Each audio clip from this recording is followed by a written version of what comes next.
El día de hoy ha sido programado una charla acá con el doctor Leandro Rodríguez Valverde, director del Centro Regional de Sismología para América del Sur.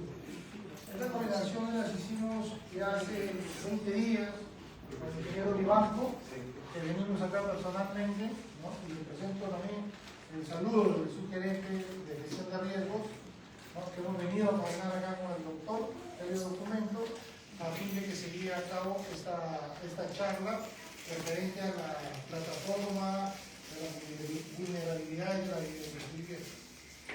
Entonces, a continuación, lo voy a dejar acá con el doctor físico Leandro Rodríguez Valverde.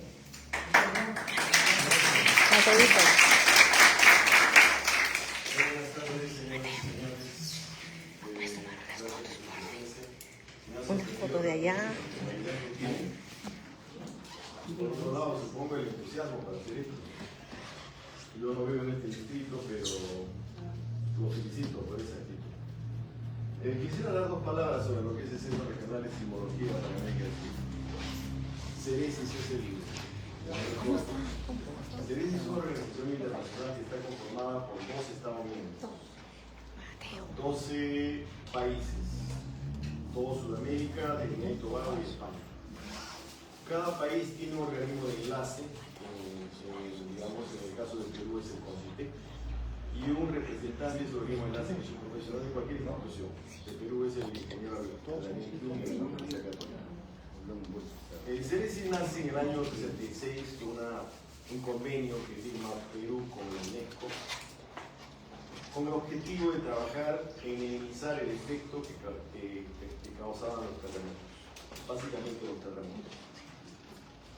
Entonces, desde esa época CERESIS ha empezado a generar una serie de proyectos relacionados con eso. Esta presentación yo la preparé y mandé el documento al alcalde, pero creo que el alcalde no ve los documentos, sino ve sus segundos.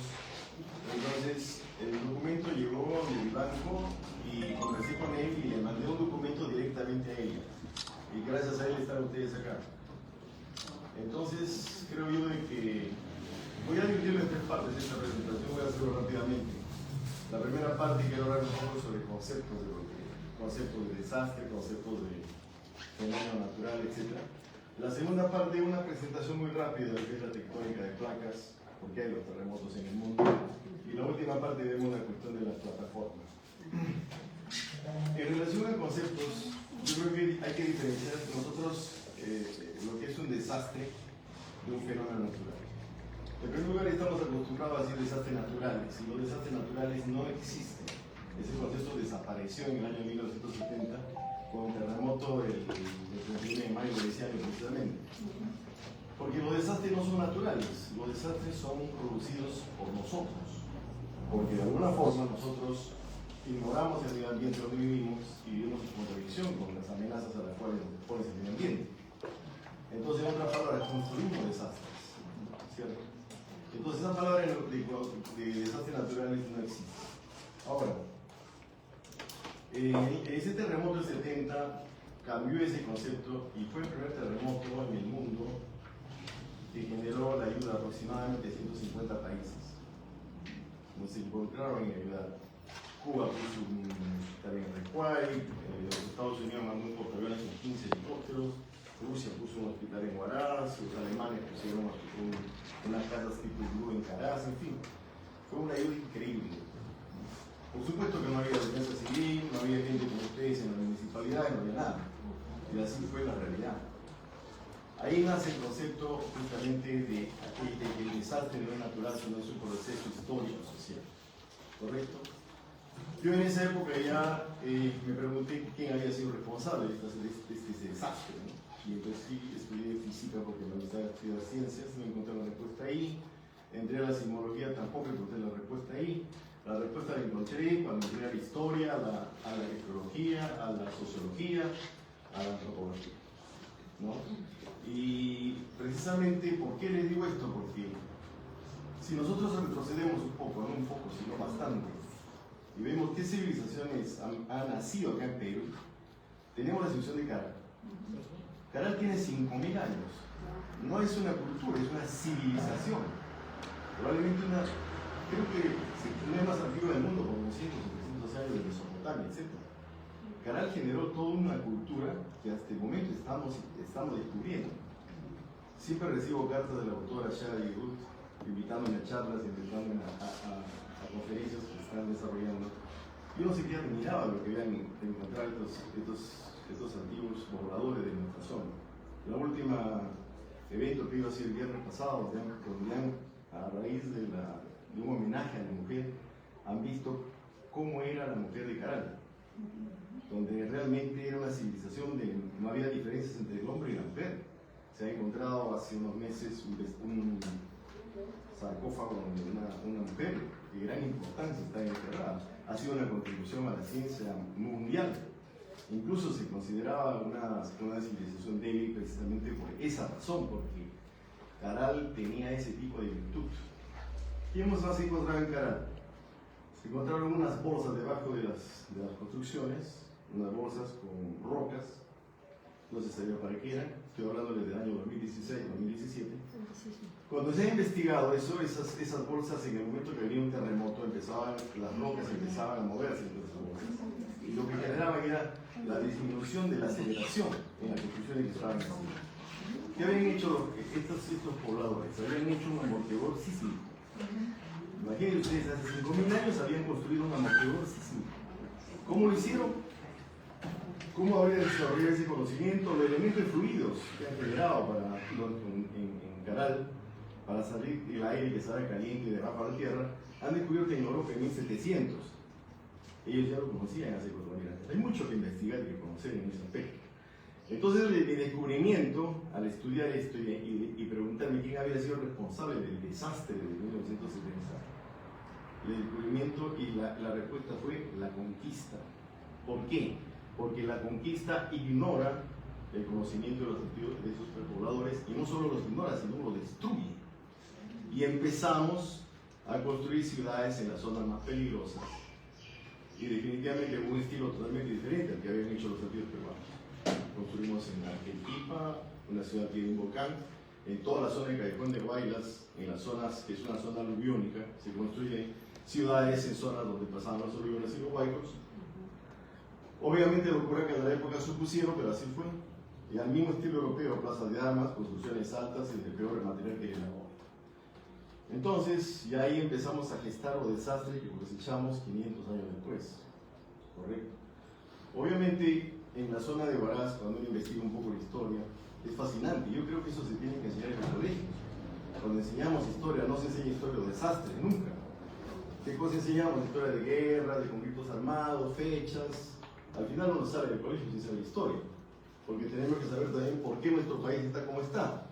¿Qué pasó con Bolívar? ¿Qué pasó con Luzuriaga? ¿Qué pasó con Sucre? ¿Qué clase de gente fue Lamarque? ¿Por qué se murieron en San Real Felipe? Todas esas cosas no sabemos. Entonces, si supiéramos esas historias, no cometeríamos los errores que cometemos hasta ahora. ¿Por qué? Porque tampoco tenemos memoria colectiva. La perdemos. No transmitimos nuestros conocimientos de generación en generación.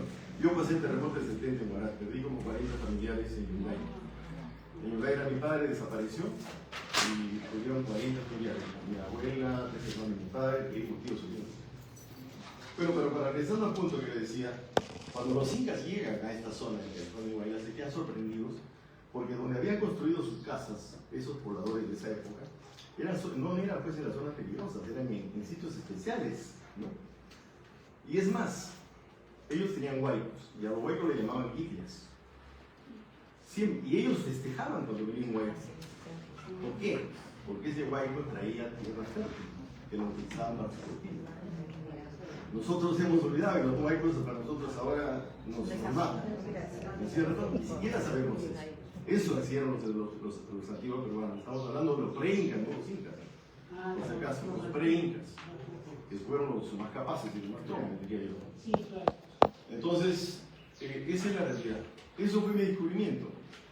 Y como buen peruano no escribí, ahora sí escribo. Es más, al final le voy a dar una sorpresa. Y me encontré luego con un libro que decía El terremoto de los 400 años, escrito por un antropólogo de origen americano, Anthony Oliver Smith. Entonces él decía lo mismo. Entonces ese doctoral afirmaba exactamente lo que había dicho. Y nos encontramos pues, en un evento en Estados Unidos, que nos citaban para conversar. Era mayor que yo, por supuesto, se imagina la cantidad de edades, y yo soy viejo. Fue fantástico de aquel encuentro, ¿no? Porque dos personas que habíamos tenido diferentes culturas habíamos coincidido en una teoría. Hay un libro ya que él ha hecho, incluso me está mandando libros que habla sobre el origen forense de los desastres, ¿no? Entonces, yo creo que esa es una cosa que quiero que quede clara. Nosotros generamos desastres. Y especialmente los políticos son los que generan los desastres porque permiten una serie de elementos que no se deben hacer. Huaraz, por ejemplo, fue destruido. Hay un informe técnico de Huaraz donde debía construirse Huaraz. Hicieron caso omiso. Construir en el mismo lugar y cada alcalde, no estoy criticando a los alcaldes, por favor, yo no debo hacer esas cosas, simplemente cuento lo que pasó en Huaraz. Me parece que la gestión del alcalde de San Borja es muy buena. ¿Qué pasó? Cada alcalde empezó a dar autorización para que la gente construya sus casas en esas zonas peligrosas. Luego un tipo salió y dijo, vamos a convertir a Huaraz en el Manhattan de Ángeles. Y empezó a autorizar a construir edificios de 10 pisos, ¿no? En el mercado. Entonces imagínense ustedes cómo estábamos incrementando la vulnerabilidad. ¿Qué es la vulnerabilidad? La vulnerabilidad es decir, en palabras simples, la incapacidad de respuesta ante una amenaza. Yo no puedo responder bien mi casa ante una amenaza si está mal hecha, obviamente. Yo no puedo responder bien, digamos, ante una enfermedad si yo no conozco los síntomas y empiezo a contagiarme. Si yo sé que la comida contaminada me hace mal y no sé, me lo como y me hace daño. O si me lo como porque, bueno, digo, alguien tiene que morirse de algo, porque eso también decimos, también me voy a enfermar. Entonces, eso es una situación importante. Y la gente que no sabe, especialmente las personas que toman decisiones, lo que están tienen una vulnerabilidad intangible. No es tangible, pero sí genera daño. Entonces, yo por lo menos aquí en San Borja he visto que cada casa que se construye dice licencia, ponen ahí su licencia, etc. Se supone que esa casa tiene todas las digamos, ha cumplido el reglamento de la norma de construcción peruana, que es muy buena, por cierto. Entonces, si se construye una casa siguiendo el reglamento, en teoría, debe soportar el daño. Ahora, nosotros en Perú hemos tenido terremotos por miles de años y vamos a seguir teniendo terremotos por miles de años más. Donde ha ocurrido un gran terremoto en el pasado, va a volver a ocurrir un terremoto. Ustedes creo que todos son más jóvenes que yo, pero deben haber, pues, yo he pasado el terremoto del 70, del 74 que en Lima, 66 pasé en tierra, 66 Lima, el 40 no nací todavía, 66, 70, 74, 2007. Terremoto especialmente. Y estamos esperando un terremoto bastante grande, muy grande, similar al de 1746, ¿no? Entonces, un fenómeno natural no mata gente. Entonces ya saben qué cosa mata gente. Es decir, nuestra actitud que va en contra de ese fenómeno natural. En otras palabras, ¿qué cosas tenemos que aprender a hacer? Tenemos que aprender a vivir en paz con la naturaleza. Y para eso hay que volvernos invulnerables a la naturaleza. De nada vale que empecemos a hacer grandes estudios científicos, porque eso lo hacemos. Papers aquí, papers allá, nos validamos para los compadres muchas veces, sin embargo se nos cae un puente, a veces sin terremoto, o se nos cae una cúpula, sin nada. Es fácil, pues, ¿no? O sea, en un país como el nuestro, lamentablemente hay que mirarnos al espejo todos y decir que tenemos culpa de eso. Somos responsables de lo que pasa.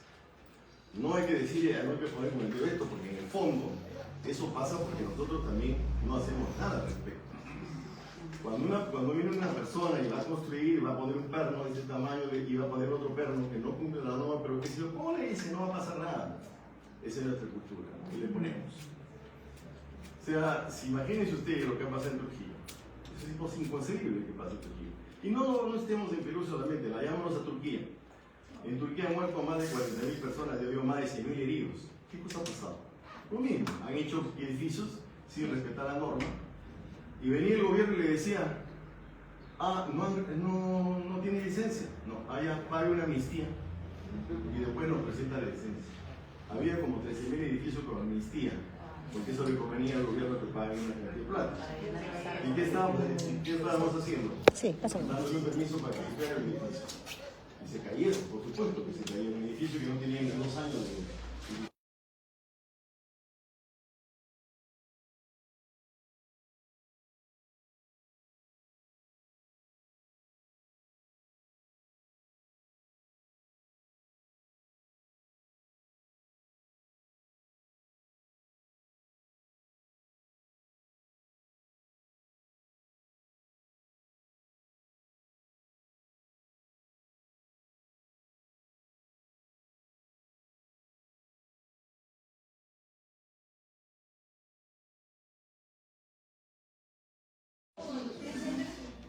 Sí, ahora, lo cierto es eso que nos está comentando el doctor Leandro, que es que el desastre es causado por la vulnerabilidad y en realidad es fenómeno natural, ¿no? Pero, Claro, pero sí no se es... usa, o sea, lo Sí, que sí, quiero dejar eso claro estoy de es que acuerdo. se usa. Hay todavía, incluso hemos hecho todo un evento sobre eso en Estados Unidos, sobre revistas importantes que ponen desastre natural, ¿no? Pero yo creo que eso es importante entender, el desastre no es natural. Es bien importante. Claro, lo importante El es desastre saber es un hecho que nosotros lo construimos.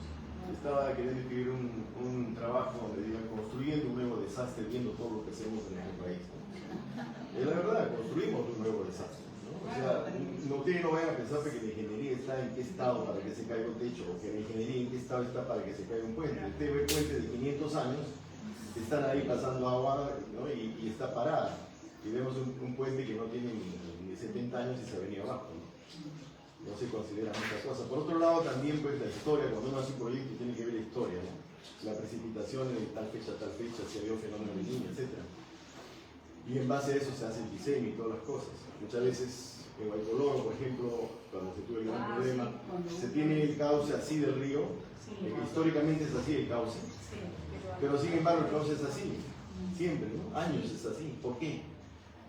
¿Y por qué es así? Porque alguna vez alguien ha llegado ahí, entonces han construido casas ahí, y viene el fenómeno niño costero, que es el río en forma tremenda, y llega al cauce ese y se lleva a casa. Entonces, la naturaleza no dice eso. Yo hice un resumen muy rápido para mostrarles de qué estamos hablando. O sea, la deriva continental fue Alfred Wegener, fue el que generó esa idea. Básicamente lo que él dijo es que en algún momento, para explicarnos por qué terremotos, en un momento el mundo estaba así, ¿cierto? Todos los continentes estaban unidos y obviamente nadie le creyó porque no había cómo probarlo. Ahora sí sabía, después se sabía por esos procesos internos que genera la Tierra, que han generado justamente el Pangea, que es eso el Pangea. Hace 300 millones de años estaba así el mundo y después poco a poco se fueron separando los continentes en base a ese proceso que por dentro está la Tierra, que ocurre por dentro de la Tierra. Al final tenemos esto. Obviamente, ustedes miren acá, este borde es muy similar a este borde, ¿no? No se puede ver el puntero, entonces con el dedo. Este borde, por ejemplo, es muy similar a este borde. ¿Y por qué piensan que eso está unido? Porque todo lo que se encuentra aquí, se encuentra aquí. Fósiles, minerales, ¿no? Y se ha descubierto ahora con GPS que se separa más o menos 5 centímetros por año. Entonces, si calculamos, digamos, la distancia que hay, no podemos saber cuántos millones de años ha pasado para que ocurra eso. ¿No? Ahora, cada parte, digamos, cada continente tiene una placa asociada, Sudamérica, placa sudamericana. La azul que está al costado de la placa de Nazca y todas las otras placas del mundo, ¿no? ¿Entiendes? Entonces, los terremotos, este es un video que no lo voy a pasar, voy a utilizar algunas partes nomás. Ahí pueden ver, por ejemplo, la cantidad de terremotos que ocurren en Sudamérica. Desgraciadamente, nosotros estamos en una de las zonas más sísmicas del mundo. De repente, hasta estamos en el primer lugar, porque el 80% de la sismicidad ocurre aquí, ¿no? En Chile y en Perú. Más en Chile que en Perú.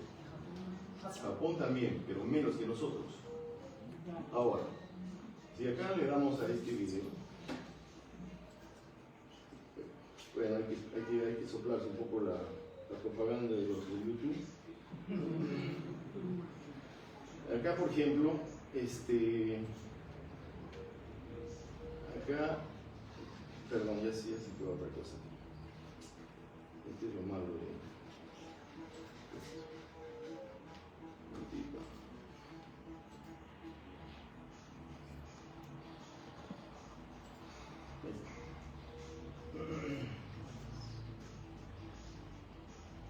Entonces acá sí vamos avanzando. Por ejemplo, ahí ustedes pueden ver los terremotos de magnitud 8, los más grandes. ¿Dónde están ocurriendo? Están ocurriendo en Perú y en Chile. Esos terremotos los más grandes, ¿no? Si avanzamos un poco más, vamos a darnos cuenta que esos terremotos están asociados también al movimiento de la placa de Nazca. Es decir, la placa de Nazca, por acá tengo un gráfico, no sé si está más acá, donde la placa de Nazca se está metiendo por debajo de la placa. Esta es la zona, son las zonas sísmicas donde ocurren todos los terremotos del mundo. Ahí está. Esto, por ejemplo, viene a ser...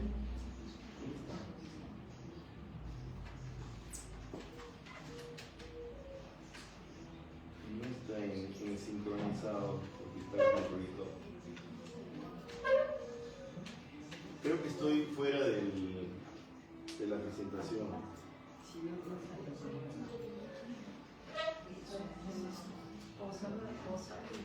A ver, vamos a ver si entro en YouTube directo.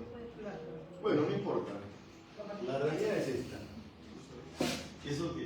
La realidad es esta. Esta es la placa en Nazca, vista de arriba, ¿correcto?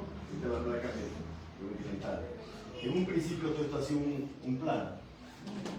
Pero conforme se ha ido metiendo esta placa, ha sido un plano, la placa de Nazca se mete. Este proceso se llama subducción. Y la placa sudamericana, esto entra así, y la placa sudamericana sale. ¿Ya? Hay choque entre las dos placas en esta zona, hay choque. Al chocar han formado pues todas las cordilleras, etc., ¿no? Entonces, cuando estas placas chocan, ocurre, o sea, hay momentos en que se va desplazando esta placa a una velocidad por año, centímetros por año. Generalmente este continente se está moviendo a 5 centímetros por año.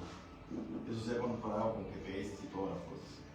Cuando estas cosas se traban, acá ya no se mueve, llega un momento en que se rompe y genera un terremoto. Entonces aquí en esta parte de la costa, los terremotos son superficiales, bien superficiales, hasta 33 kilómetros. Después van avanzando en profundidad hasta acá, porque la placa es así. Claro, o sea, aquí estamos en la costa, por acá está la sierra, tenemos profundidades a 150 kilómetros, y acá profundidades hasta 800 kilómetros, 700. Acá hay terremotos muy grandes, pero que no se sienten, no tienen un efecto muy grande en la superficie de la Tierra, porque precisamente son muy profundos. Los más destructivos son acá, y acá está justamente Lima y todo de la costa. No. Ahora, hay que entender qué cosa es la magnitud y la intensidad. La magnitud viene a ser la energía que libera un terremoto, y la intensidad viene a ser la destrucción que causa ese terremoto. Entonces, la magnitud siempre dice en escala de Richter. Ya no se usa la escala de Richter, se usa una escala de Kanamori, que es una escala que tiene mucho más rango de manejo. La de Richter se saturaba cuando teníamos sismos 8, 7, ya se saturaba. Kanamori. Kanamori, Hiro Kanamori, un científico japonés que se ha nacido en Estados Unidos. Yo creo que es la misma escala de momento. Exactamente. ¿Quién me preguntas? ¿Es ingeniera? Eso es más interesante. Claro, entonces la cuestión es, a ver, ya, espérense un momento, por favor. Voy a entrar nuevamente a la presentación, no ha jalado aquí, ya no es mi culpa, no ha jalado, ya. Entonces, lo que en esta diapositiva se ve, en este video se ve, no se ha podido ver por la operación con esto, es en Chile han ocurrido grandes terremotos, ¿no? Y yo quiero mostrarles este gráfico de acá, que viene a ser, este gráfico viene a ser la distribución de las áreas de ruptura del borde utilizado en Sudamérica. Cada terremoto que ocurre rompe una área, una determinada cantidad de área. En 1700, este es en el siglo XIX, en 1746, ese terremoto rompió desde Trujillo más o menos hasta Pisco. Se considera que su magnitud debe haber sido 9 o más. Generó un tsunami que en el Callao, se llevó el Callao, claro que no había todas las casas que había en Callao, murieron 5.000 personas, quedaron vivas 200. En Perú, en Lima no se sabe cuántas personas vivían, algunos dicen 20.000, bueno, en fin, diferentes números, pero quedaron muy pocas personas vivas. Y se cayeron las iglesias. Este terremoto cambió la política, cambió muchas cosas, porque incluso se enfrentó el virreinato con las iglesias, porque las iglesias se cayeron y los curas querían construir sus iglesias de la misma forma. Trajeron a un arquitecto alemán para que reconstruya Lima, que nunca había pasado un terremoto. Lo único que escribe dice, lo único que se me ocurrió fue hacer calle más anchas y casa más baja, filológico. Hay un libro que se llama Colonialismo y Ruinas, escrito por un americano sobre el terremoto. Este es el que estamos esperando. Este tiene un periodo de recurrencia aproximadamente de 250 años. En ese siglo han ocurrido otros terremotos grandes. En 1868 fue un gran terremoto en Arequipa y en Chile también. Y esto significa zonas que no ocurrieron terremotos donde la placa estaba trabada, lo que se llama silencio sísmico, pero a veces no es silencio sísmico, a veces hay cierta sismicidad. En 1906 y en 1835 estas zonas habían ocurrido terremotos, y acá un gran. Y en el siglo XX ocurre el terremoto más grande de la historia que conocemos, el de Valdivia. Imagínense lo que rompió Valdivia. Su magnitud es 9.5, perdón, sí, estuvo en el rango de 9.5. ¿Cuántos kilómetros aproximadamente, sabes? 800 kilómetros más o menos. En el video estaba, lamentablemente no sale con esto. Entonces, lo curioso de los chilenos es que este terremoto, un mes antes ocurrió un gran terremoto de magnitud 8. Y dijeron, no hay más terremotos. No hay más terremotos. Sin embargo, al mes ocurrió este. Imagínense ustedes, ¿eh? Y murieron 1.500 personas. ¿Por qué? ¿No? Porque un terremoto, ustedes han visto en 1700 lo que causó. Porque Chile, ya desde los comienzos del siglo, tenía grandes cantidades de terremotos. Entonces ellos aprendieron lo que denominaron el efecto Darwin. Es decir, venía un sismo, les tiraban las casas, iban y miraban, decían, ¿por qué esta casa no se ha caído? A ver,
ocurrió otro sismo en 2015.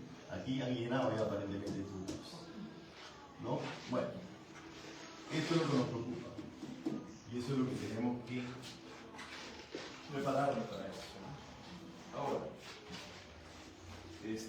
cualquiera que sea nuestra actividad, yo creo que sí, seamos educadores, médicos, economistas, ingenieros, tenemos que trabajar en la educación en un país como este. Y otra de las cosas que hay que cambiar también es el acceso a la memoria. Nosotros en la página web de CERES hemos colocado una encuesta en relación a la memoria colectiva, para medir la memoria colectiva de la población,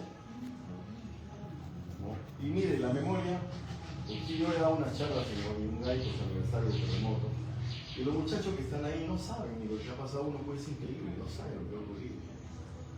Y yo les decía que 70.000 muertos de ese terremoto, porque en realidad hasta el día de hoy no se sabe cuántos murieron, ni cuántos perdieron.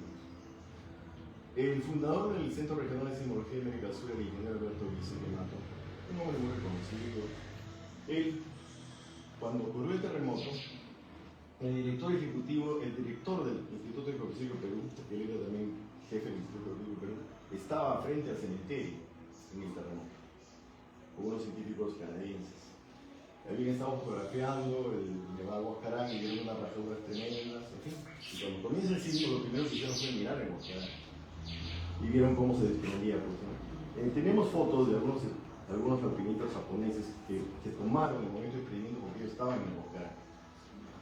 Entonces, él narra, el ingeniero que se llamaba Mateo Casaverde, cuando se estaban yendo, vieron la colina, que era pues el cementerio, básicamente una colina, habían hecho el cementerio, una colina circular, en la parte superior estaba el Cristo con manos abiertas, con brazos abiertos.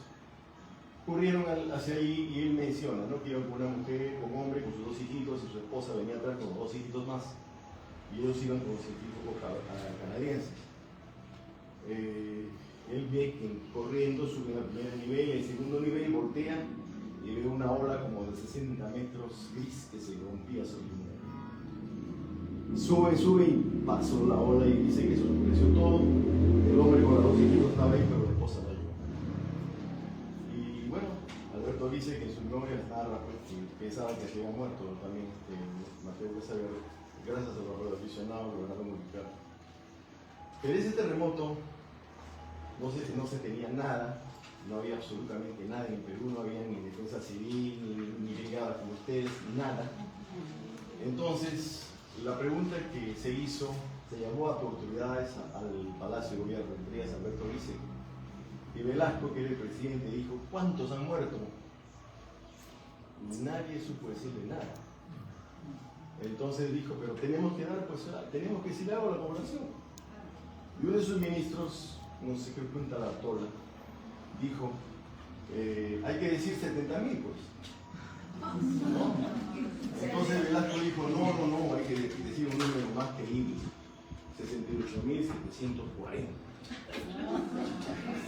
Y fueron advertidos todos los de la reunión que si decían algo, ya ustedes saben lo que podía pasar. Alberto Vice me contó esto después de 40 años. Cuando yo trabajaba en el Instituto Geofísico de Perú, un día me dijo, te voy a contar algo que no te contaba a nadie. Esa es la realidad. Entonces nosotros en CERESIS comenzamos un proyecto de investigación para ver cuánta gente había muerto. Primero comenzando por los censos. Y solamente mirando los censos y la tasa de crecimiento de la población, no pueden haber muerto tantos. En Huaraz decían que había muerto 10.000 personas, no era posible. Y en Yungay tampoco, porque yo conocí esos lugares, esas ciudades. Y hasta el momento hay que hacer una investigación para ver realmente cuántos murieron. Tal vez ir a las municipalidades, buscar una serie de cosas, pero es pues cuestión de tiempo, no es muy fácil. Entonces, esa es la historia. Ahora, ¿qué vamos a hacer cuando estamos esperando un terremoto? Yo lo único que escucho es, ten tu mochila de salvamento lista. Y todas las medidas que tenemos es para la respuesta al terremoto. No antes, ¿no? Yo el pasado el terremoto 70 se cayó en mi casa, casi morimos con mi familia. No sé para qué me sirvió la mochila, la verdad. De repente para esto, ¿no? Un poco de agua, o no sé, porque la verdad es que lo primero que tenemos que saber nosotros es saber en qué situación se encuentra mi vivienda, para ver si va a soportar o no un terremoto de gran magnitud. O donde se encuentra, no que se encuentre también. O donde se encuentre. Claro, me refiero a su vivienda, o al trabajo, digamos, a su colegio, al hotel, no sé, en fin, lo que sea, ¿no? En fin, cualquier cosa que sea. Un restaurante, o de repente el colegio de sus hijos, es fundamental. Determinar en qué situación se encuentra. Yo di una charla el año pasado en el colegio de mi nieta, que es un colegio estatal, y miré por cómo está el colegio, ¿no? Yo no soy ingeniero, yo soy físico, pero no necesitamos a veces tener mucho criterio para ver pues, qué cosa se va a caer y qué cosa no. Y yo le dije a la directora, vaya a Defensa Civil que vengan a revisar el colegio. Me hizo caso, mandó Defensa Civil a alguien, porque cuando es una institución sí manda Defensa Civil, pero una casa no lo manda. Y dijeron que había fallas estructurales y que había que arreglar el colegio. Entonces yo le dije, criterios básicos, ¿no? Pongan a los chicos más pequeños en el primer piso de abajo, y a los más grandes arriba. Hay entrenamiento de evacuación, porque un niño es más difícil que se mueva, pues un niño pequeño, que baje unos pisos, que otro que sea más grande, para hacerlo. Y resultó esa charla. De manera que si nosotros hacemos una sinergia y hablamos de eso, hay que preocuparnos. Yo, por ejemplo, estamos aquí en este edificio. Yo pensé, si esto se cae, va a ser de vergüenza más de la tierra, ¿no? Imagínense, se cae el Centro Regional de Tecnología. Entonces, yo llamé había un primo que es ingeniero civil, lo llamé y le dije, revísame esto, por favor. Me revisó, me dijo si se cumplía la norma, le había un plan de poner en el tercer piso el Instituto Físico, que tenemos un convenio que quería poner ahí papeles, me dijo, no le metas aquí más peso que 85 kilómetros por metro cuadrado. Y eso va a ser mucho más. No le metas peso, no va a aguantar. No permitimos. Saca el libro de la biblioteca que demasiado peso tienes ahí en el segundo piso. Sacamos y lo mandamos al Instituto Físico. Hice un informe y ya estoy tranquilo. ¿Es cierto? Pero nosotros decimos, ¿qué podemos hacer para la población? Es decir, la población común y corriente no tiene esa cultura que hemos hablado al principio.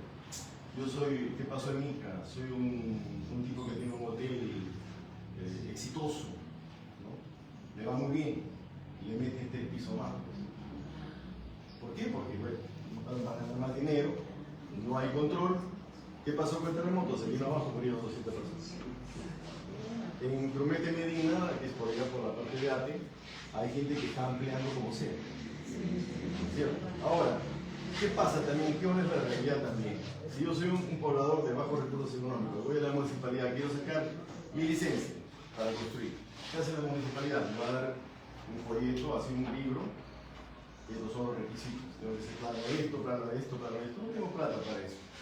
¿Qué hago? Me lanzo pues a construir con un maestro de obra. Sí. Viene a la municipalidad y me dice, ¿su licencia? No tengo. Ah, muy bien, aquí está su multa. Voy, pago mi multa y se acabó. No me van a botar la casa, me la van a arreglar. Nosotros sugerimos a la municipalidad, por ejemplo, que haga convenios con las universidades para que los alumnos de los últimos años de ingeniería civil puedan asesorarlos gratuitamente a cambio de créditos, a cambio de una serie de cosas. Si ganamos todos. Sí, claro que sí lo vamos a hacer, no sé. El problema es que así vivimos, no pensamos somos bomberos, no pensamos en las cosas como debe ser. Literal. Y a veces, por eso digo, hay que mirarnos en el espejo porque eso también somos responsables nosotros. ¿Cierto? Esa es la verdad. Entonces, una de las cosas que les hablaba de la memoria colectiva, para que sepan lo importante que es eso. En Japón en 2011 hubo un gran terremoto, ustedes saben, que afectó la central de Fukushima, la central nuclear de Fukushima. Bueno, en ese terremoto, cuando fueron los investigadores a mirar qué había pasado, había fallado el sistema de alarma temprana, había habido un tsunami que se calculaba que iba a entrar, creo que un kilómetro, entró 4 kilómetros. Es decir, probablemente ese terremoto tenía un periodo de retorno de 1000 años, muy grande. Entonces, fueron a una isla a evaluar y curiosamente en la isla había habido muy pocas víctimas. Y decían, pero qué raro, en esta isla no ha habido víctimas. Y le preguntaron a los pobladores de la isla, ¿qué han hecho ustedes? A nosotros sabíamos, le dijimos, que si había un terremoto de este nivel, nos teníamos que ir a esa colina. ¿Y por qué no a esta otra colina, que es de la misma altitud? Que está más cerca. Porque si íbamos ahí, íbamos a morir. ¿Cómo sabían? No, ahí chocan 2 horas. ¿Cómo saben ustedes eso? Nuestros ancestros nos dejaron esa enseñanza. ¿Y cuándo había sido mandar ese mensaje? Dejaba ese mensaje. Hacía 1140 años. Hacía 1140 años, pasaron 58 generaciones y sus ancestros le dejaron. Ahí ocurrió un terremoto similar a ese, porque como le digo, es un terremoto tan grande, probablemente tiene un periodo de 1000 años. Y ellos dejaron ese mensaje que pasó por 58 generaciones. Y ahí no pudo hacer nada la ciencia, no pudo hacer nada la tecnología. Había muerto el sistema de alarma temprana, todo había caído. Pero ese mensaje salvó vidas.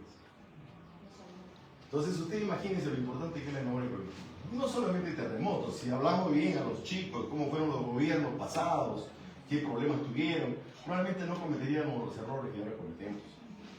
Yo creo que eso es muy importante entender.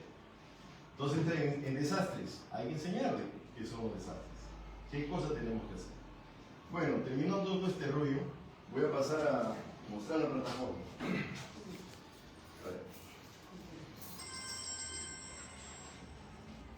¿Dónde está?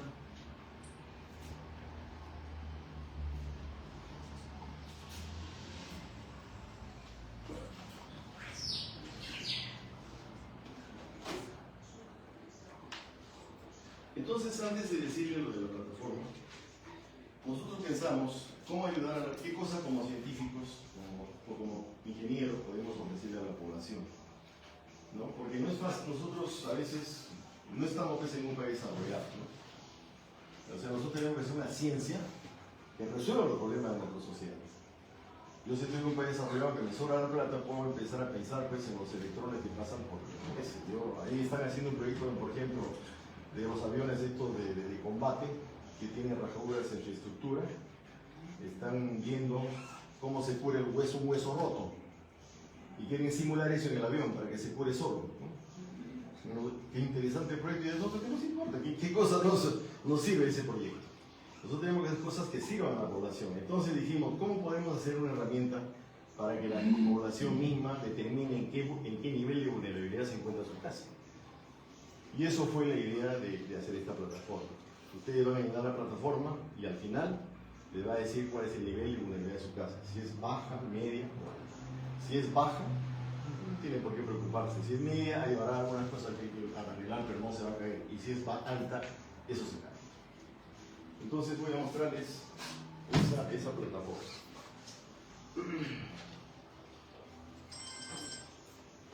Cuando entren a la plataforma, van a entrar, esta dirección, obviamente yo le he mandado en una carta. Pueden hacerlo en su celular o pueden hacerlo en su computadora. Van a entrar y van a ver acá es una encuesta. Este proyecto lo hicimos con la Universidad Nacional de Ingeniería, en un convenio. Y primero lo intentamos hacer con CENEPRED. Hicimos la plataforma, falló, lo cancelaron. Y bueno, después lo hicimos con la Universidad de Ingeniería. Entonces, aquí dice la Universidad de Ingeniería, a través de las reglas geográficas del Centro de Investigación de la Universidad de Ingeniería y el Centro Financiero Bloqueado de México Sur, le da la más cordial bienvenida a la plataforma virtual de Universidad Civil. Ustedes van a tener el link donde van a poder entrar en su casa, desde su computadora o desde ir a la encuesta. Cuando ustedes van a la encuesta, automáticamente, perdón un ratito, voy a cerrar esto. Quiero entrar nuevamente. Ahí está.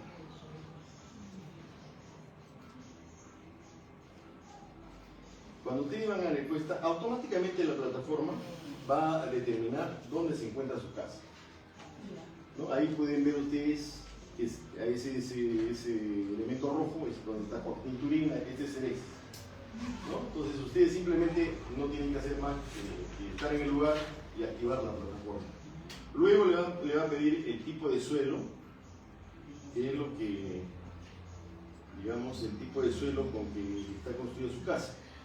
Si ustedes no saben el tipo de suelo, no se preocupen, pueden ponerle, perdón, ese subió esto más arriba, pueden ponerle roca ya roca, supongamos que le ponemos roca, bajan y le van a preguntar área del primer piso. Bueno, pues vamos a suponer que sea 200 metros cuadrados, correcto. Pero la información del piso, o sea, que nos está diciendo, doctor, de roca, es que estamos suponiendo. Suponiendo con roca, sí. Lo que pasa es que si usted no sabe, pone roca. Pero ¿cómo sabemos? Bueno, eso tiene que. Hay un mapa de microzonificación cívica de la ciudad de Lima, donde puede ver qué tipo de suelos que tienen que estar. En el internet. Ponga microzonificación cívica de Lima. ¿Cómo se llama el Disculpe, para Borja, por ejemplo, Es un buen suelo. entonces podría ser roca. Sí, es un buen suelo. Miraflores es un buen suelo. Chorrillos, hay que tener cuidado. La Molina, complicado. Porque es un buen suelo. Es que hay opciones ahí, entonces podemos elegir roca. Claro, ustedes simplemente vean si tienen esa información, lo colocan. Ahora, número de habitantes, ¿cuántos viven pues, en la casa? Sí, dígame. Una preguntita, doctor. Toda esta zona, así como usted nos comenta que de repente hay personas en Japón que aprenden de sus antepasados. Así es. Mi padre, por ejemplo, es una de las personas antiguas de San Borja y sabe y conocemos, muchos de los que vivimos ahora en San Borja, que esta es una zona de guapas. Entonces, de guapas. Y agrícola también. No se olviden que los incas sabían dónde construían. Ellos consideraron muy buenos suelos. ¿Cómo podemos identificar? Roca no sirve, ¿no? ¿Cómo podemos identificar en este caso? Hay un mapa, como le digo, de microzonificación sísmica que he hecho en la Universidad de Ingeniería de todo Lima, y ahí pueden saber qué tipo de suelo es donde está su casa. ¿Micro qué? Sí, doctor, ¿cómo Microzonificación sísmica. Y bueno, ahorita no está, vamos a decir, como que me envía esa información. Hecho así, sistema de construcción, adobe, obviamente no. Acá le da clic que dice que es adobe, está con muchos hechos de adobe. Albañilería confinada, ¿qué es eso? Son columnas de amarre y ligas y con concreto armado con muros de ladrillos, eso es lo que tenemos generalmente acá, ¿no es cierto? Entonces, para pórtico de concreto armado, dual de concreto armado, no. Entonces le ponemos lo que corresponde. ¿Cuándo ha sido hecho esto? La verdad que yo no sé cuándo ha sido hecho esto. Supongo que estamos hablando de 69, 70. Ya.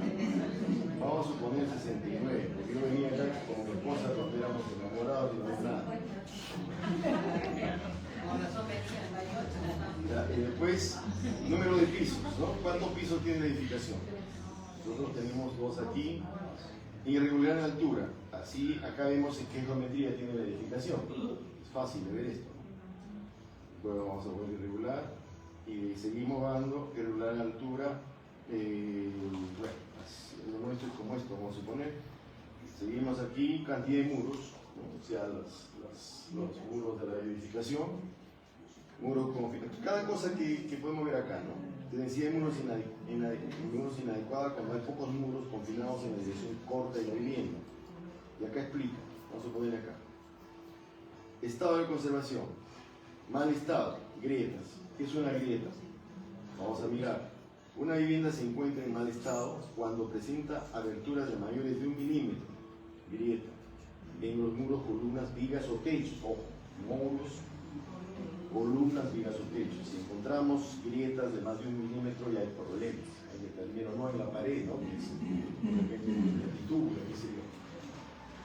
Ahora, ¿qué cosa es una fisura? Una fisura es una vivienda se encuentra en regular estado cuando presenta aberturas menores de 1 milímetro en los muros, columnas, vigas o techos. ¿Sí? Vamos a poner aquí en buen estado. Ahora, separación entre edificaciones, entre esta casa y otra casa, ¿cuál es la separación? 0, 5 centímetros, yo creo que están pegadas muchas veces. Vamos a poner aquí menos de 5 centímetros. Selecciona una opción, elementos no estructurales, muros arrostrados, esto pues ya es, no, definitivamente es esto, ¿no? Presencia de plano inclinado y no esto. si no soy un robot y guardar la encuesta. ¿Correcto? Y ahí le sale el resultado de la encuesta. Bueno, de hecho, lo he hecho de acá, pues, ¿no? De repente. Y acá dice la coordenada de su casa. Luego, la fecha de realización de la encuesta. Y dice que posee baja vulnerabilidad sísmica. Así que no me tengo que preocupar. Y acá está, ya son 3 veces, porque estoy haciendo 3 veces la misma cosa. Entonces, contáctense, acá tienen datos si quieren preguntar, si quieren escribir un correo electrónico, si tienen alguna duda, o decir esto no sirve para nada, que es importante también. Hay que entender también una cosa. Esta es una herramienta que nosotros hemos creado en base a todo el conocimiento que tenemos y que hemos encontrado en diferentes referencias. No significa que es perfecto, pero sí, si me da alta, que hemos visto, estamos casi seguros que esa casa se va a venir abajo con un grande. Funciona en ese sentido. ¿Y cómo podemos ver acá los resultados de esta encuesta? En la parte superior dice mapa de vulnerabilidad. Mire, este es lo que están llenando, cada puntito es lo que ha llenado la gente. ¿Ya? Entonces vamos a hacer, por ejemplo, un zoom en Lima. Mire, aquí está en Lima. Miren que Lima llenaba, le parece mucho, pero acá debería estar esto, miren. Hay varios rojos. Entonces, ¿yo qué hago como municipio, por ejemplo, ahí? Me voy a mirar esos rojos, ¿no? A ver qué pasó aquí, decirle, señor, usted que ha hecho esta encuesta tiene una vulnerabilidad alta. A ver, vamos a ver qué pasa. ¿Qué cosa es lo más importante? ¿El dinero que voy a gastar en hacer eso o salvarle la vida a esa persona? Yo creo que nosotros estamos acostumbrados a vivir en un mundo, o por lo menos, de que la vida no vale nada. En el trabajo mismo, ¿no? El trabajador que entra más temprano que nadie es el mejor trabajador que sale en el último ya en la noche, en la madrugada, es el mejor trabajador, no tiene familia, no tiene vida personal. Así estamos acostumbrados. Aceptamos trabajo de 12 horas parado o 2 horas ahí. Es decir, nos han hecho así en nuestra educación.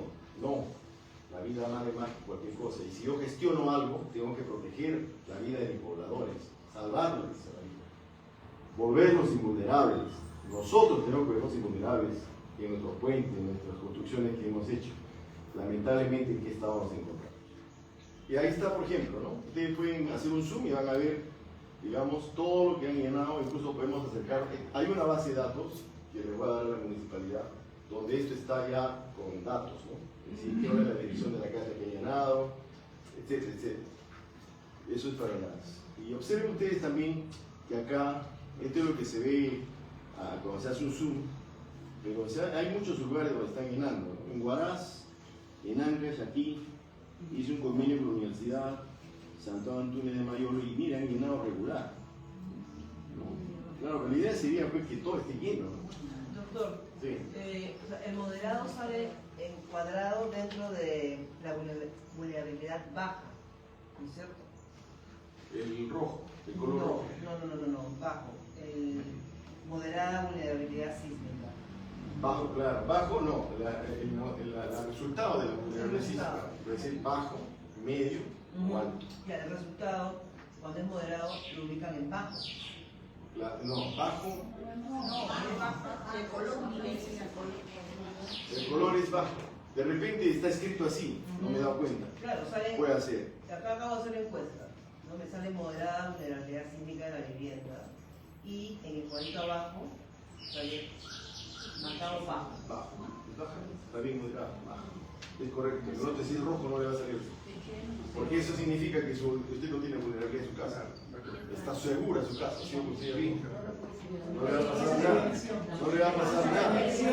No le va a pasar nada, pero si hay terremoto. No, sí, claro. Ahora, miren, esto quisiera comentarles. Ya terminando la exposición, le dije al licenciado que iba a ser 1 hora y estamos 6 minutos con 1 hora. Entonces, también esto se está llenando en otra parte del país y también en Ecuador. Hemos hecho un convenio. Yo he llenado también esto en Estados Unidos. Estos puntos que ven en Estados Unidos son míos, ¿no? Aquí. Doctor Leandro, ¿y a ese mapa se le puede sumar algún tipo de dato extra? Claro. Mire, yo hice un convenio con Cenepret para que esto vaya a CIGRIP. No saben lo que es, no sé si saben lo que es CIGRIP. ¿Es cierto? Y eso ellos en CIGRIP pueden pues, combinar con casas, densidad de población, lo que quieran. Pero nuestras coordinaciones quieran, son mucha lírica, ¿no? La verdad que a veces me pregunto qué cosas hacemos. Es lo que a veces digo, ¿no? Hemos quedado con esto hace más de un año. Y no pasa en el civil. Yo les he lanzado el sistema. O sea, ellos dirían, a ver, acá tenemos Lima, tenemos vulnerabilidad la media, a ver, vamos a ver qué densidad de gente hay, cómo está la calle. En fin, pueden hacer montajes con GIS, ¿no es cierto? Con esos mapas GIS. Ahora, nosotros hemos también hecho un convenio con Argentina. En ese video se veía lo que pasó en Argentina. Argentina ha tenido sismos muy grandes, tiene sismos muy grandes en la parte de San Juan, de la zona sísmica argentina. Y en el 44 tuvieron un sismo de magnitud 7 que les mató como 100 personas, no, más de 1000. Y curiosamente ellos aprendieron. Formaron una organización que era como una policía que no permitía construir casas sino que fuera de la norma. Y empezaron a dar ciertas digamos, normativas también que tenían que ser respetadas. El 77 vino un sismo más fuerte que ese y les hizo menos. Y a veces un sismo hace poco y ya no les ha hecho casi nada, aprendieron. Lamentablemente nosotros hemos tenido tantos sismos y mire cómo estamos. Yo quisiera, sí, dígame señora. Por ejemplo, ¿quién se encarga de dar las licencias para la construcción de la altitud de los edificios? Porque su vida, por ejemplo, La municipalidad. tiene 20 pisos, es un terrenito de 100 metros, pero parece una... Pero esa es una municipalidad, si mal no recuerdo. O dígame que no. Usted va a la municipalidad a sacar su licencia de construcción. Y esa, si va a ser un colegio, tiene que cumplir ciertos reglamentos. Si va a ser un hotel, ¿cierto? Si va a ser un restaurante, si va a ser, en fin. Ahora, lo malo es que eso no es letra muerta, pues muchas veces, porque la gente, por la misma necesidad económica, se lanza a hacer las cosas y a veces es duro también decirle que ya deje eso. ¿No? Sí, dígame. En su presentación, grietas y fisuras. Así es. Las grietas deben ser mayores a 1 milímetro. 1 milímetro. ¿Cómo podemos medir esa Con una regla. Podemos saber si es de pintura o es realmente Claro, hay que escarbar. ¿No? Una pared es fácil darse cuenta de pintura. Fácil. No, esta es pintura. Porque la grieta no es superficial. La grieta es profunda. Y la fisura, perdón, La fisura es chiquita. La fisura es también profunda, pero es fisura. Es más chica que la grieta. Porque no es la grieta. Claro. Eso es determinado en ingeniería. Ahora, si se han equivocado. Miren, para terminar, señores, quiero mostrar lo siguiente. Acá en la página web pueden ver ustedes. Yo me hacen recordar a una charla que dio un colegio de quinto secundario. Tuve que decirle de todo para que se caiga. No, disculpen. Miren ustedes, aquí, acá está la documentación, metodología, quiénes hemos hecho esto. Voy a sacar un poco el pecho. Este es el equipo de trabajo, ¿no? Acá está los que han desarrollado, donde estoy yo y el ingeniero, el doctor Jorge Alba, que en ese momento era rector de la Universidad de Ingeniería. Y estos somos los revisores, tanto el doctor Alba como yo revisamos. Y esta idea nació de este pechito, hace muchos años.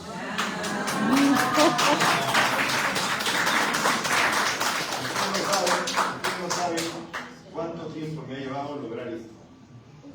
Hablar con alguien, con otras instituciones, y como le dije, hicimos con CNP y se cayó todo. Porque con una ingeniería logramos. Ahora, para terminar mi charla, quisiera mostrarles algo que todos ustedes ya deben conocer. Probablemente esto, ¿no?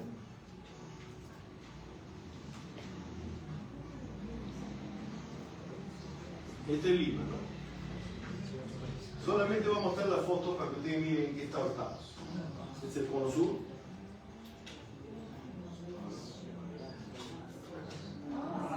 Yo cuando pregunté a Ocenter, le dije, ¿cómo pueden permitir esto? Ocenter me dijo, no, eso es responsabilidad de la municipalidad. Estas casas son, ya no necesitamos hacer ningún estudio de peligro ni nada, estas se van a venir abajo. Sí, eso está en el... Miren ustedes. Claro, eso está en... Rápidamente nomás.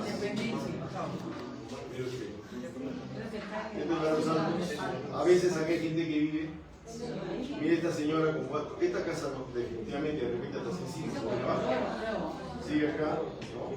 Sí, eso viven en Esto es arriba. una arquitectura un poco más fina. Esto es para los altos, hay varias familias. Sí, es en la quinta, Claro. de las 13 columnas. Mire, esta es la parte de arriba. Esto que está pasando, Ah, sí, vi. que está pasando ahora en Costa Verde. Hay problemas, Sí, están viendo. Ahora miren esto.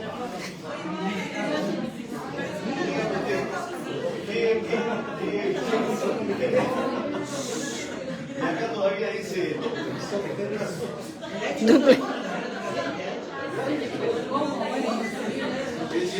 no sé la verdad, pero ahí decía Duplex, ya no me acuerdo. Esto tiene años. No sé si lo habrán montado, pero ¿qué municipalidad puede permitir hacer esto? Es imposible, es increíble. Ahora bueno, de acá, predecir los terremotos implica saber el lugar, la magnitud y la fecha. Eso no podemos hacer. Lo que sí podemos hacer es pronosticarlo. Sabemos dónde va a ser, ya sabemos qué área va a afectar el terremoto, sabemos qué magnitud va a tener, pero no sabemos qué tamaño, cuándo va a ser.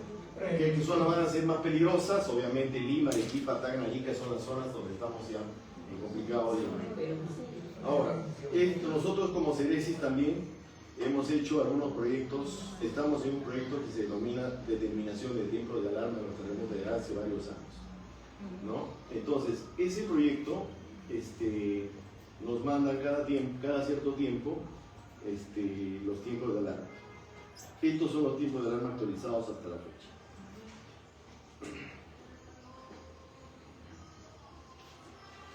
O sea, esas zonas están en alarma hasta el 2030 para la ocurrencia de un gran terremoto mayor de 8.5. Las zonas amarillas son donde va a ocurrir el epicentro y las zonas rojas donde probablemente, las zonas amarillas ya están en alarma y las zonas rojas son las que donde va a ocurrir el epicentro. Esto se los digo a ustedes de manera confidencial. Además no es nada secreto, al contrario que saber qué cosas que vamos a tener. Estamos ya en alarma. Ahora, puede ocurrir en un año, puede ocurrir en 2 años, puede ocurrir en 3 años, en 4, 5 años no es nada para la naturaleza. Pero nosotros tenemos que aprender a vivir en paz con la naturaleza. Y eso solo lo vamos a hacer con conocimiento, ¿no? Con conciencia, respetando las normas, generando cosas, difundiendo esto ante las personas, los colegios, los niños, en las redes sociales. El link lo van a tener ustedes en base al licenciado que se le ha mandado una carta con el link. Lo va a distribuir a todos ustedes y pueden entrar, jugar en sus casas 2 o 3 veces. ¿Podemos difundir? Pero lógico, parece el porque a veces eso no pasa también. A veces eso pasa. Bueno, eso es lo que quería mostrarles, señoras. Señores, disculpen que no se ve el video, pero creo que ha sido el fin de esta reunión. Espero que...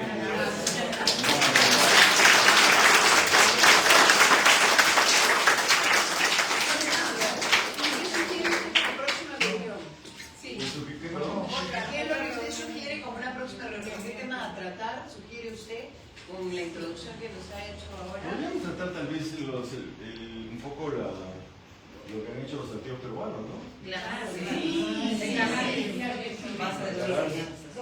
Acá tenemos, sí, Perdón, quería preguntarle lo que usted mencionó al principio sobre estos amortiguadores de los De los canales. ¿Hay algún estudio, algo? Claro, hay un paper. Ellos lo han hecho los japoneses. O sea, cuando encontraron estas xícaras, se llaman xícaras, no solo fue en Caral, sino en varias otras comunidades del departamento de Ancash, ¿no? Entonces no sabían para qué. Pero los japoneses se llevaron todas estas xícaras y hicieron también xícaras artificiales y colocaron esto en mesas vibradoras, ¿no? Empezaron a generar terremotos con estructuras y lo que descubrieron fue eso precisamente, de la aceleración disminuye. Y la aceleración es muy importante porque la aceleración es el cambio de velocidad en el tiempo. Si estamos en una aceleración más fuerte, el edificio tiene más posibilidad de dañarse, de fallar. Entonces, si hacemos un amortiguamiento, es que el edificio va a amortiguarse, ¿no? Ellos sabían de eso. Y acá un ingeniero Vargas empezó a trabajar en estas cosas. La sugerencia que nosotros, en realidad nosotros como CEDESIS no somos ejecutores muchas veces, ¿no? O sea, no tenemos presupuesto para ejecutar. Podemos hacer convenios con universidades, con instituciones. En teoría no tenemos presupuesto para nada. No No, lo que pasa es que nosotros vivimos con la contribución que los países hacen. Los países miembros dan una membresía anual. ¿Verdad? Y ustedes saben cómo está el mundo, ¿no? Milei no pagó el año pasado su membresía, en Chile debe como 5 años, estamos en ese plan. Bolivia no tiene ni dólares, Venezuela ni responde a las comunicaciones, entonces el problema es político también. Y solamente nos vamos a acordar cuando hay un gran terremoto.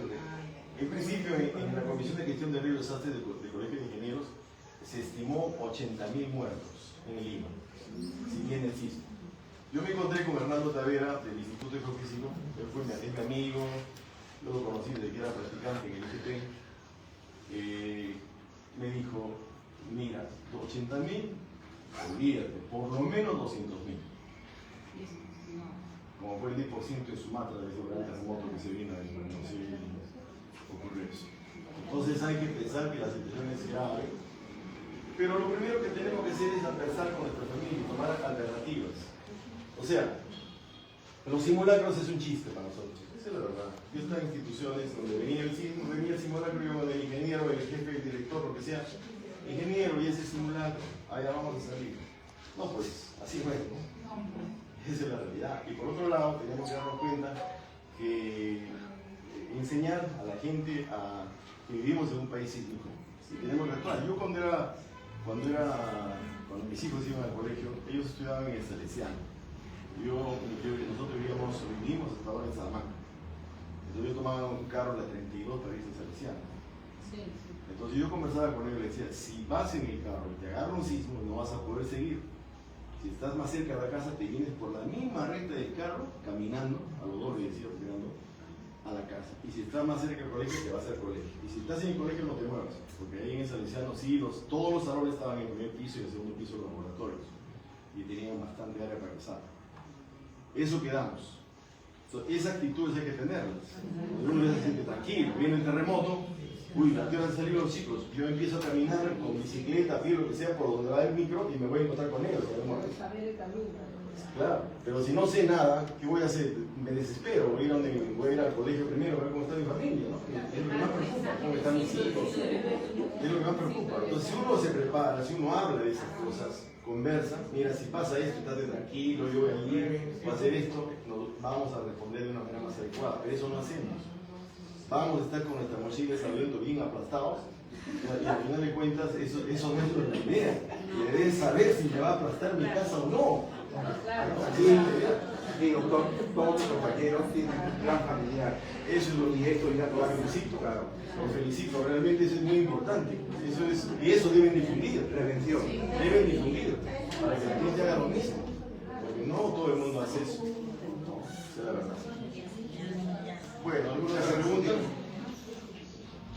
Sí, dígame. Sí, con respecto al sismo, bueno, que se espera, ¿no? Y hay ciertas, vamos a decir, características, ¿no?, que pueden, digamos, tener inicio en el sismo de Valdivia, el 60. Ahí hubo un sismo precursor, Sí. ¿no?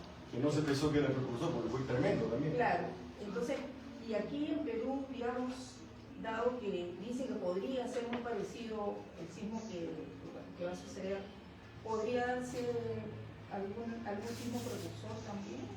Mire, en realidad la naturaleza nos da sorpresas.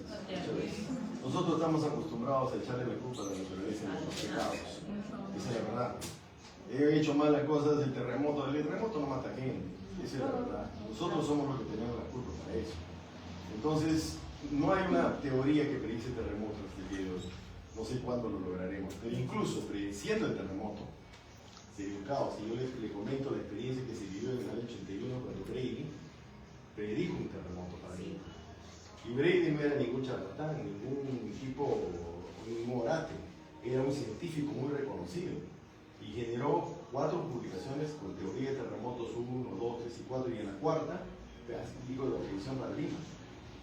¿Ya? Él generó una teoría muy interesante, matematizando la teoría con conceptos físicos muy interesantes. Pero cuando se predijo el terremoto, ¿a quién le pedían la primera opinión? a sacerdotes, adivinos, el chamán del norte, el Pachá, estaban en la televisión hablando de eso. ¿Y dónde estaba? Ningún científico peruano. Por yo decía, ¿qué pasa? Yo trabajé en el Instituto de Física Secuencial, ¿qué pasa? ¿No tienen capacidad para responder? ¿O qué ocurre en el país? Las embajadas se fueron del país, dejaron el personal necesario, se coparon los vuelos al extranjero, las mujeres empezaron a comprarse comida como locos. O sea, el hecho de predecir no va a generar soluciones, va a generar problemas. Entonces la idea es prevenir, estar listo para ello. Esa es la situación. Entonces, usted imagínese pues qué vamos a hacer si logramos, si hacemos ese tipo de actitud. Aquí nos va a dar un terremoto aquí. Porque estamos acostumbrados en el país, hay dos formas de interpretar la realidad. La forma científica o la forma en base a mitos y creencias. ¿No? Nosotros en el Perú todavía estamos interpretando la realidad en base a mitos y creencias. Porque vaya usted a la calle y dígale a la gente, a ver un terremoto grande. No digas eso, no lo va a permitir Dios o la Virgencita de no sé dónde. Mire, eso es una cosa muy privada de cada uno.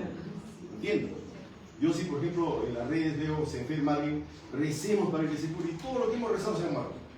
Entonces la pregunta digo, está bien, eso es de cada uno, pero actuemos de otra manera, ¿no? De repente le hace falta plata, hagamos una coto, de repente conocemos un especialista por allí, llevémoslo de él para que lo cure, o hagamos algo que había una terapia que se encontraba en Colombia, llevémoslo ahí. Nunca hacemos eso. Y en estas cosas es igual. ¿No? Ese es el problema. Entonces, a las generaciones nuevas o sea, en el Perú y en países como nuestros existe el analfabetismo científico. Y eso lo malo es que lo tienen las autoridades. Es decir, el analfabetismo es pues, no saber nada básico de la ciencia. O sea, vivimos en un país, en un mundo donde casi nada está fuera de la ciencia y la tecnología. Casi nada. Este proyector, esta computadora, esos celulares, nada está fuera de la ciencia y tecnología. Y curiosamente, nos gobierna gente que no sabe nada de ciencia y tecnología. Carl Sagan decía que esa es una combinación que nos lleva al desastre. Entonces hay que cambiar eso con las generaciones que vienen. Ahí está la señora. Siempre digo eso. Gracias. Bueno, muchas gracias por su comentario.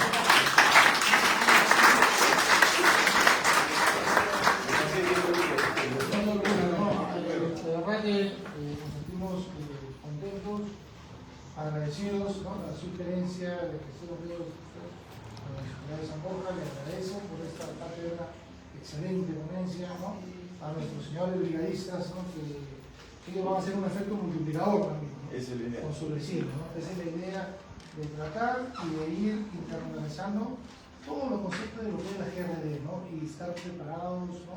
Ante cualquier situación. A tener conciencia, ¿no? Tener conciencia de lo que se viene, que no sabemos cuándo es. Le agradezco, doctor Leandro. No, al contrario. Muchas gracias.